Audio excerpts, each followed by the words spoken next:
For those of y'all that are feeling powerless and helpless here in the States as you watch what's going on in Israel and Palestine and Gaza, and for those of you that are like grieving the loss of all those children and women and men that are under attack and going through this conflict, this video was filmed for you to help you be able to put a positive input of energy into the collective field to help shift some of the energy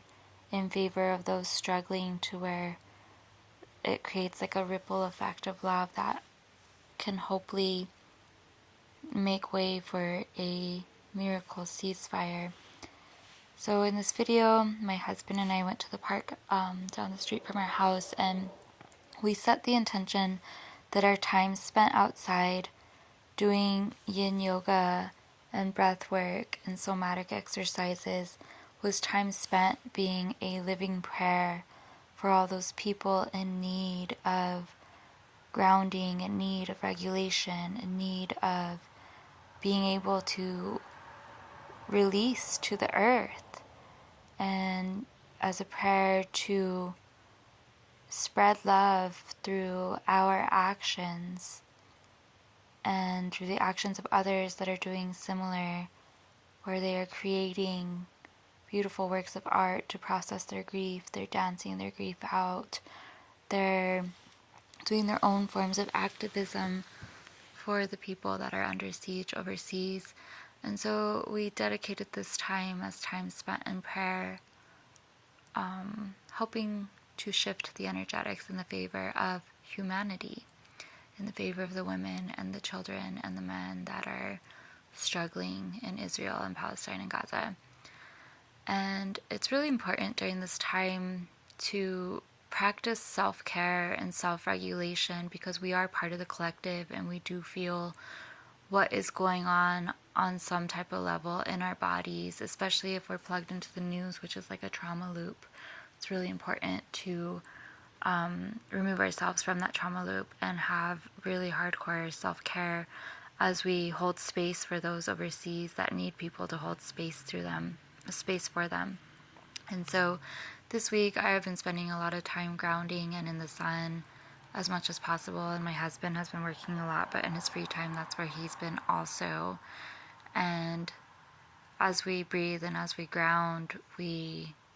also just like send love to those parts of ourselves where we're at odds and at conflict within. And we see that as symbolic of sending love and healing and compassion to those that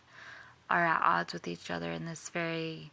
bloody and real genocide that is going on. And I just share this video to like stress the importance of self-care and to also like give you hope. Like, you can practice self-care and you could dedicate that time as time spent in self-love for yourself, and you can also dedicate that as a time of being a living prayer for one of those people that is struggling, that is in need of love at this time. And in this way you can do your own form of activism through working with the energetics that are at hand, that we are all witnessing at this time. And this is like coming from like the belief that we're all interconnected, like this is all unity consciousness, and what one of us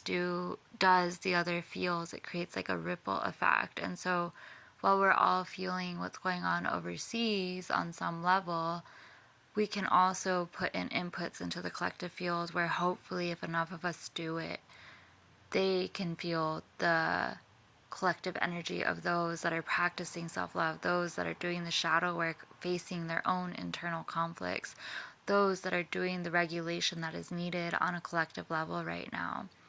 And this is how we bring change to the world in a whole new way, breaking down old paradigms, old patriarchal structures. We do it through the feminine, through the flow, through embodiment, through time with Mother Earth and the Divine Father, Father Sky.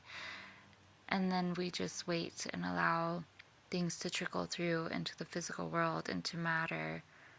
And that is where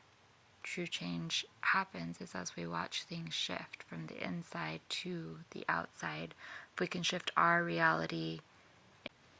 I hope this is helpful, and have a blessed and beautiful and pleasurable and playful day. Thank you so much for taking the time to care for yourself and care for others in the process.